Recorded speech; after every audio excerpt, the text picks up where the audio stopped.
Yo yo yo yo yo yo yo, c'est Max au carré. Aujourd'hui, on se retrouve pour un cours de topologie générale. Il s'agit là d'un cours assez avancé. Donc c'est bien si vous avez quelques notions en topologie des réels, des espaces vectoriels normés par exemple. Parce que dans ce cours, il n'y aura pas de distance, pas de boule ouverte, pas de normes, rien de tout ça. Juste des parties qu'on va appeler ouverts et on va se débrouiller avec. Donc, on commence tout de suite avec X, un ensemble.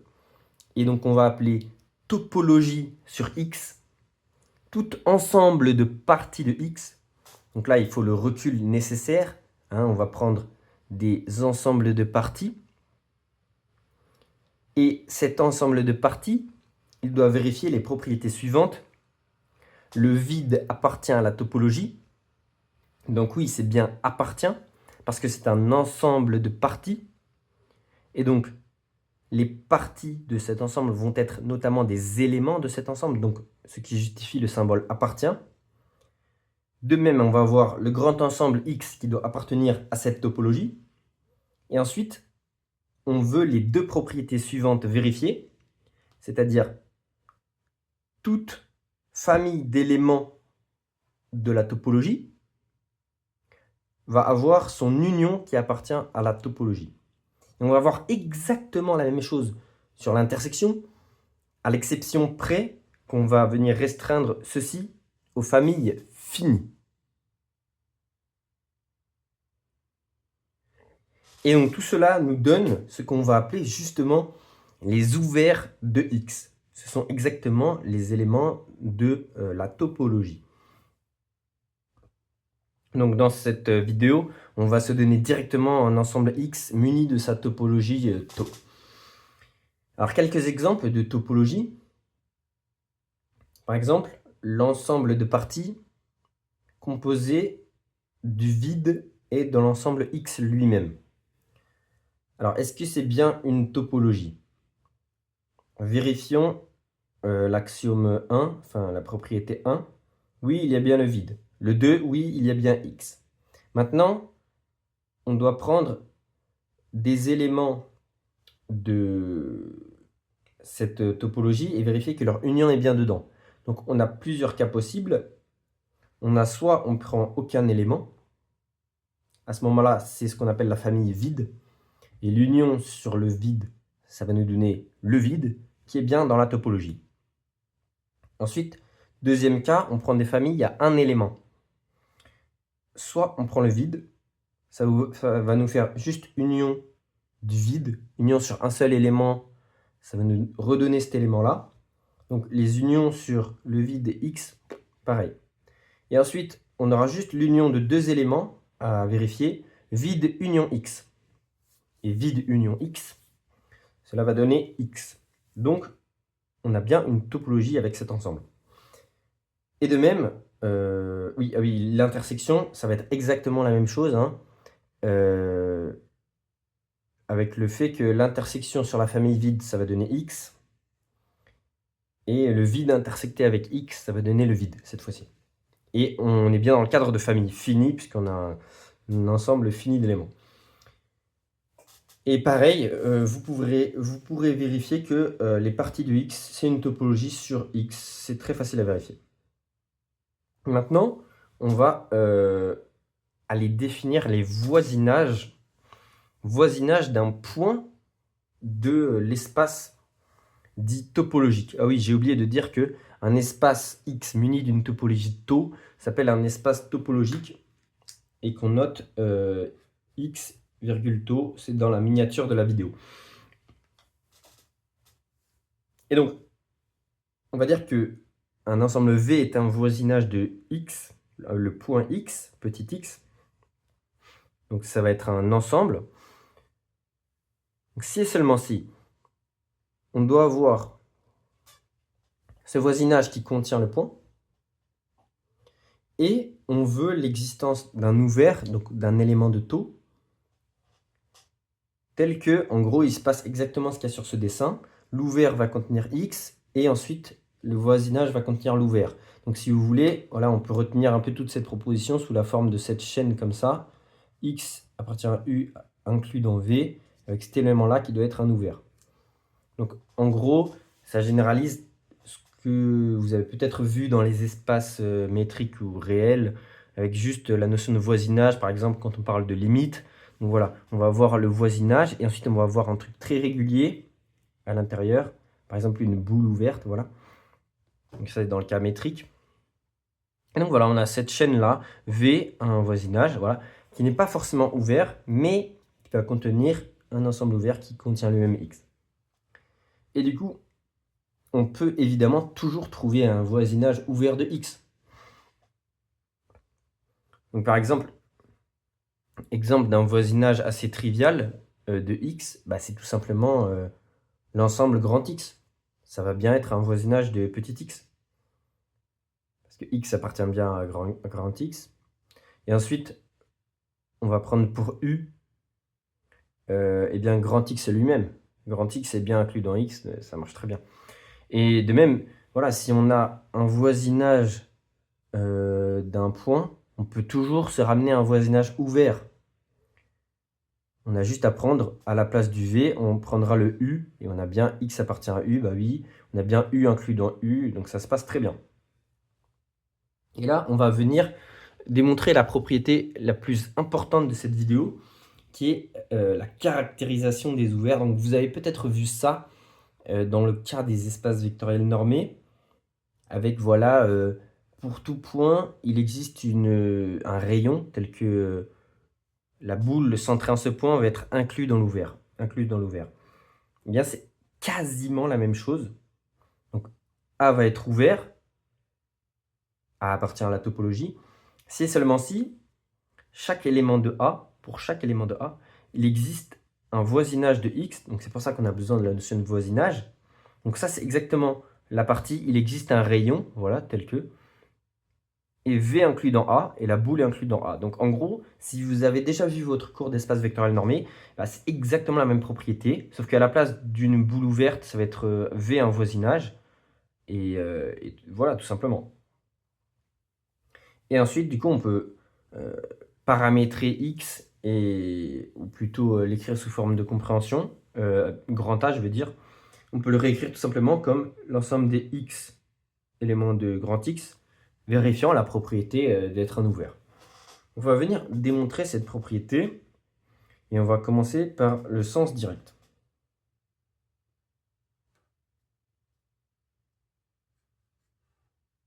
Donc on va supposer que notre A il est ouvert, donc qu'il appartient à la topologie.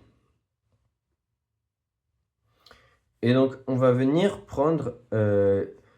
essayer de vérifier cette propriété tout simplement. On va prendre X dans A,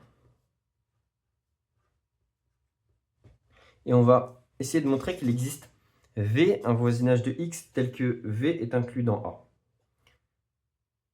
Donc je rappelle, hein, tout ce qui est lié au voisinage, par exemple, c'est lié aussi aux ouverts.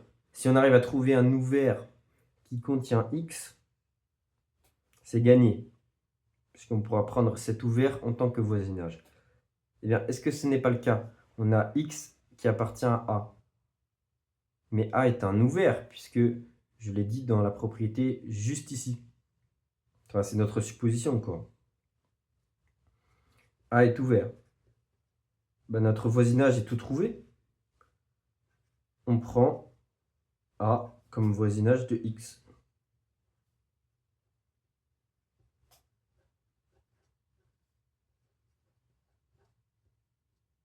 Voilà, c'est bien un voisinage de X, hein, parce que justement, il contient A. Et il existe bien un ouvert U. En effet, on n'a qu'à prendre A comme un tel ouvert. On prend tout simplement un voisinage ouvert. Donc, on est bon, on a bien trouvé un voisinage. Ah oui, donc on a trouvé un voisinage de A, de X, de petit x, je veux dire. Et il faut bien montrer que ce voisinage va être inclus dans A. Mais on a tout simplement en fait que A est inclus dans A. Voilà. Donc ça va être bon pour le sens direct. Ensuite, on va venir montrer le sens réciproque. Et du coup, on va supposer la propriété, supposons la propriété vérifiée.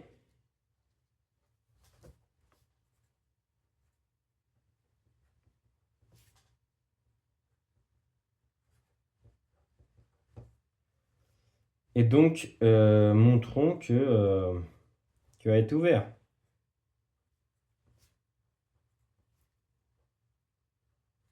Que A appartient bien à la topologie.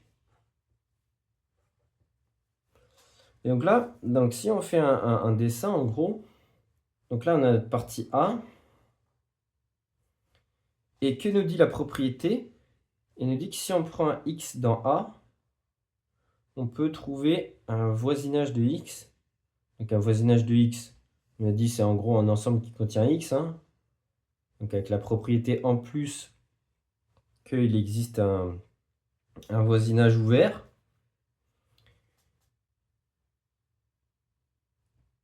Et que aussi V va être inclus dans A. Donc là A et là V. Et ça c'est pour tout X dans A. Donc si on recommence avec tout X, hop, X, X, X, X, X, X, etc. etc. Eh bien, on a tous les voisinages, là, les petits voisinages qui vont être inclus dans A. Et si on recommence pour tous les X vraiment partout, eh bien, on voit qu'on peut recouvrir A d'une certaine manière. Recouvrir au sens de la réunion. Et là, on se dit, ah, réunion. Réunion d'ouvert. Et notre propriété, elle nous dit quoi? Que les réunions d'ouvert, elles vont être des ouverts. Les réunions d'éléments de la topologie vont appartenir à la topologie. Et bien donc, on est exactement sur la bonne voie. Et donc, si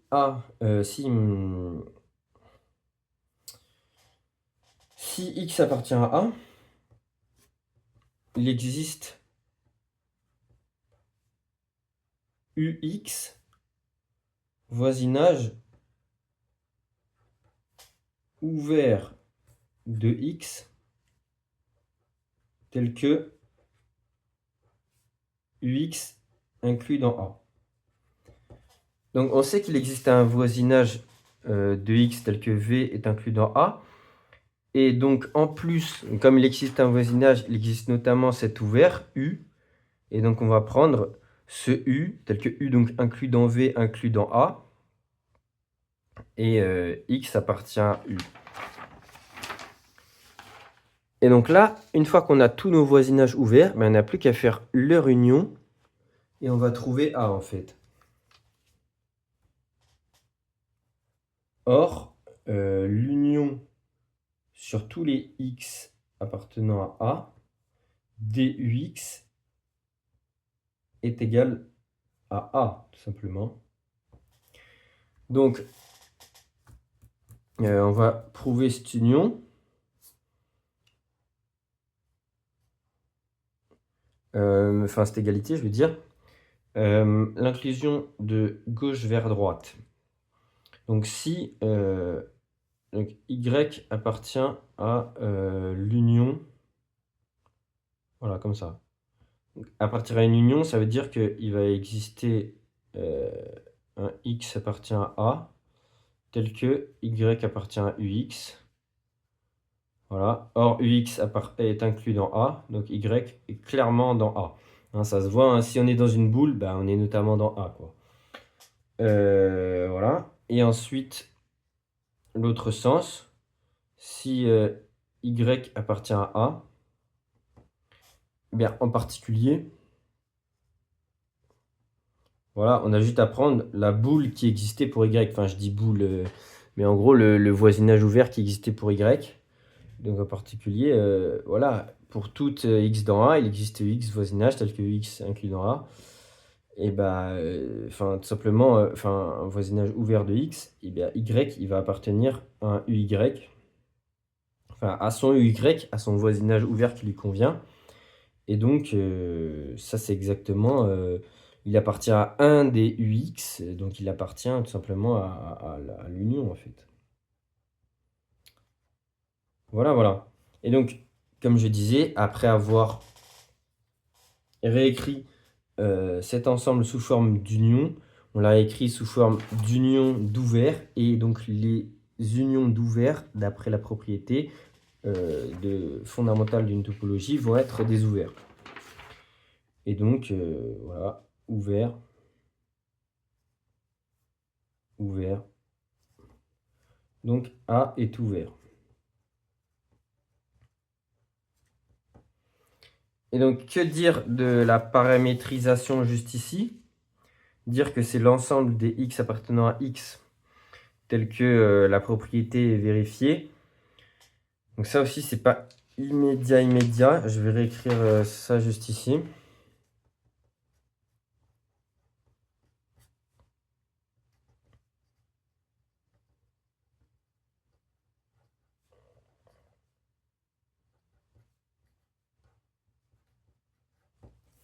Donc, pareil, là, gauche vers droite, c'est clair. Pourquoi? Parce que si x est un élément de A, bon, c'est un élément de grand X, hein, bah, il va vérifier la propriété. Parce que justement, il vérifie la caractérisation des ouverts. Hein. Si x appartient à A, il vérifie cette propriété. Voilà.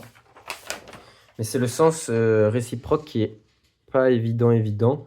Montrer justement que tout élément qui vérifie cette propriété est bien un élément de A.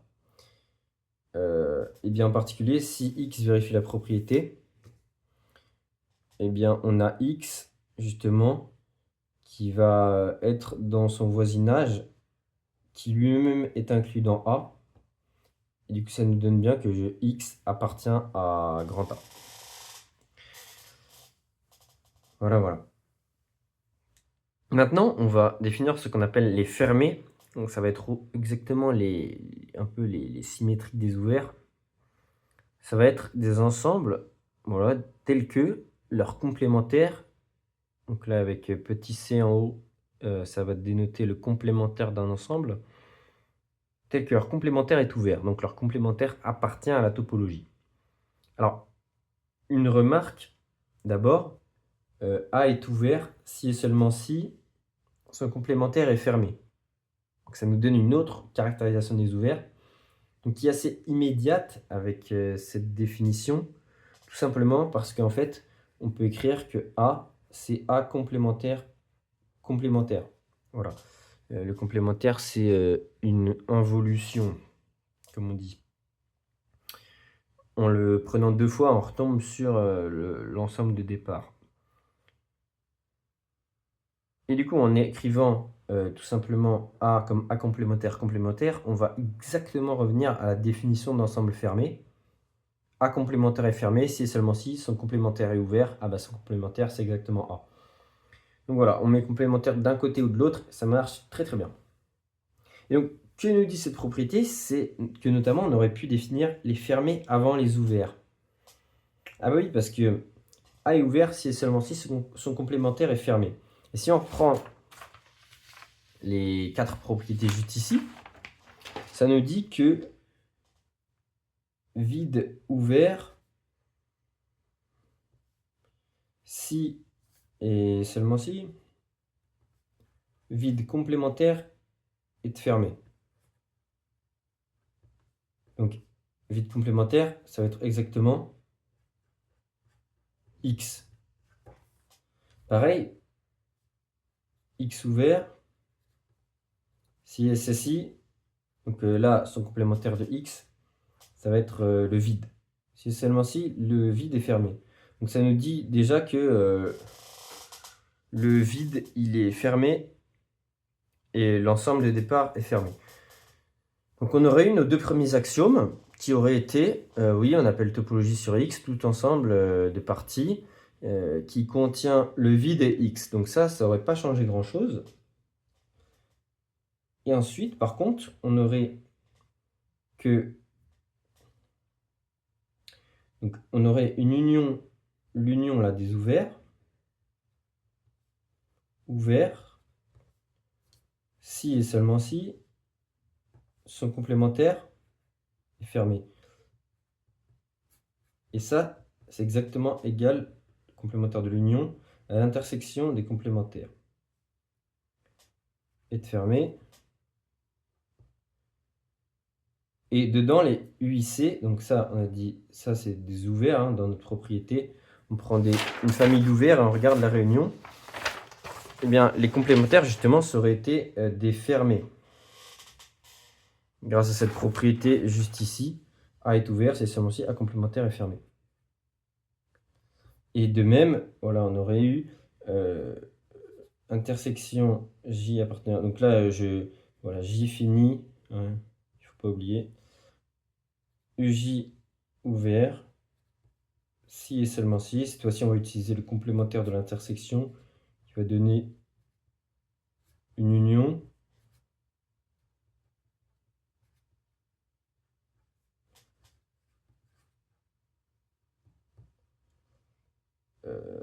Voilà, voilà. Et donc pareil, UJ complémentaire fermé parce que UJ ouvert. Et donc, tout ça pour dire qu'en gros, on aurait pu prendre quasiment les mêmes axiomes, mais à la place de union quelconque et intersection finie, ben on aurait dû prendre que l'intersection quelconque de fermé est fermée, et on aurait dû prendre que l'union finie de fermé est fermée. Toujours imposer que vide est fermé et x est fermé, et on aurait pu tout définir à partir des fermés en fait. Ça c'est assez intéressant quand même.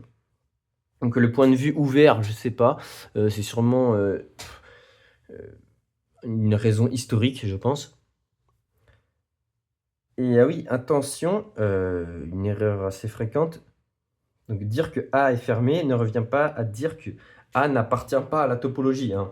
Donc, on pense que oui, il y a les éléments de la topologie, c'est les ouverts, et les éléments qui ne sont pas dans la topologie, ce ne sont pas les ouverts, c'est les fermés. Non, non, non, non.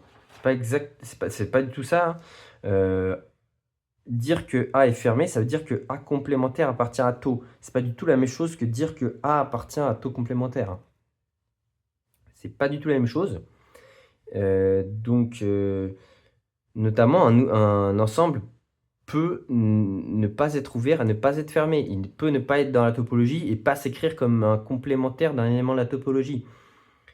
Et pareil, il y a des ensembles qui sont à la fois ouverts et fermés. Hein. On va avoir leur complémentaire qui va appartenir à la topologie et eux-mêmes qui vont appartenir à la topologie en fait. Comme on l'a dit, le vide est x. Hein. Complémentaire de vide, c'est x. Complémentaire de x, c'est vide. Et bien, ils sont à la fois ouverts et fermés, ça veut dire. Donc, attention sur ce point-là. Et maintenant, on peut démontrer la caractérisation des fermés. Donc, en gros, ça va être quasiment la même chose que tout à l'heure. Sauf que cette fois-ci, ça va non pas être, ouais, il existe un voisinage, un rayon tel que le voisinage est contenu dedans. Cette fois-ci, ça va être justement, quel que soit notre rayon, quel que soit notre voisinage, l'intersection de ce voisinage avec l'ensemble va être non vide. Donc en gros, si on fait un dessin, voilà, A. Et donc on prend un X. Et tout voisinage va avoir une intersection non vide avec A. Donc ici, un voisinage, hop. Donc ça, c'est assez évident pour les voisinages qui vont être situés là, dedans. Et ce qui est surtout important, c'est les voisinages qui vont être situés tout au bord. Qui vont être juste ici. Hop. Et bien, eux, ils vont toujours avoir une intersection non vide avec X. Et c'est un peu ce qui dénote ce côté fermé, ce côté inégalité large. Si vous avez fait un peu d'espace vectoriel normé et même d'ensemble, d'intervalles fermés dans R, tout simplement. Et donc, voilà, on a aussi cette déclaration sous forme compréhensive de l'ensemble, comme on avait tout à l'heure. Et justement, on va partir de ça pour faire notre démonstration. Donc, on a que A est fermé si et seulement si A complémentaire est ouvert. Donc, d'après notre caractérisation de tout à l'heure, on peut écrire A complémentaire avec la forme compréhensive si contre. A complémentaire, ça va être cet ensemble-là. Il existe V voisinage de X, tel que le V va être inclus dans A complémentaire. Donc voilà. Et donc en fait, cette écriture sous la forme prédicat, sous la forme X vérifie une propriété, ben en fait, ça discrimine totalement notre ensemble, en fait. Ça dit exactement qu'est-ce qui est dans A complémentaire et qu'est-ce qui ne l'est pas, en fait. En gros, si on vérifie la propriété, on est dans A complémentaire. Si on est dans A complémentaire, on vérifie la propriété. A complémentaire, c'est exactement les éléments qui vérifient cette propriété. Donc, qu'est-ce que va être A? Ça va être exactement les éléments qui ne vérifient pas la propriété. Donc, ici, on va tout simplement avoir la négation de cette propriété.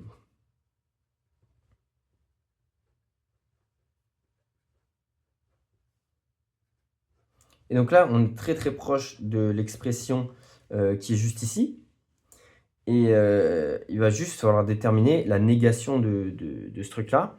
Donc vous savez très bien que la négation d'un il existe, ça va être un pour tout. Donc voilà. Non, il existe voisinage de x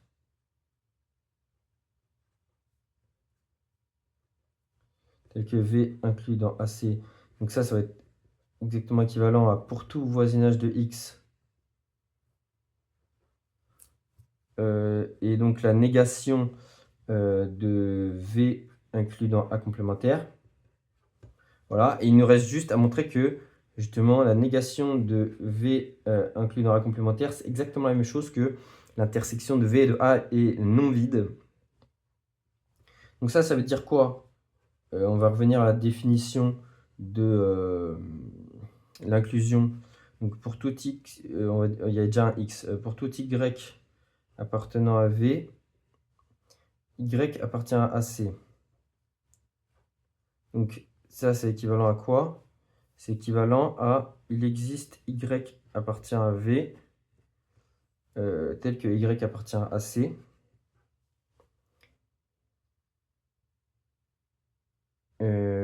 C'est ça. Attends, pour tout y. Oui, non, n'appartient pas à C, oui. Oui.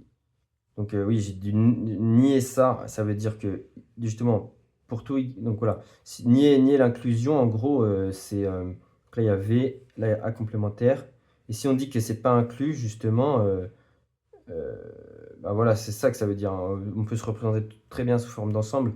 C'est-à-dire que justement, voilà, l'intersection avec A est non vide. Justement, voilà, tout élément de V est dans A complémentaire. Eh bien, la négation, ça veut dire que justement, il existe un élément de V qui n'est pas dans A complémentaire. Et ça veut dire quoi? Du coup, il existe un élément de V tel que justement Y n'appartient pas à A complémentaire. C'est exactement la même chose que Y appartient à A complémentaire, enfin, Y appartient tout simplement à A, quoi. Ne pas appartenir à A complémentaire, c'est appartenir à A, ne pas appartenir à A, c'est appartenir à A complémentaire. Vous avez compris? Donc il existe un Y dans V tel que Y appartient à A, donc en fait, tout simplement, il existe un Y dans A inter V. Et donc, c'est exactement dire que A inter V est non vide. Voilà, voilà. Donc là, on a décrit tout simplement notre ensemble sous forme compréhensive. Et maintenant, il reste à montrer la propriété. Donc ça va être très simple, puisque justement, si on a juste à utiliser l'inclusion dans ce sens-là, comme ça, hop. Puisque justement, si x va être dans A, notamment, il va être dans cet ensemble-là, et il va vérifier la propriété. Voilà, voilà. Donc c'est parfait pour cette vidéo. J'espère que vous avez aimé. Je vais continuer un peu des vidéos sur la topologie. On fera continuité, on fera topologie engendrée, compact, intérieur, adhérence. Ça va être cool. Voilà, voilà.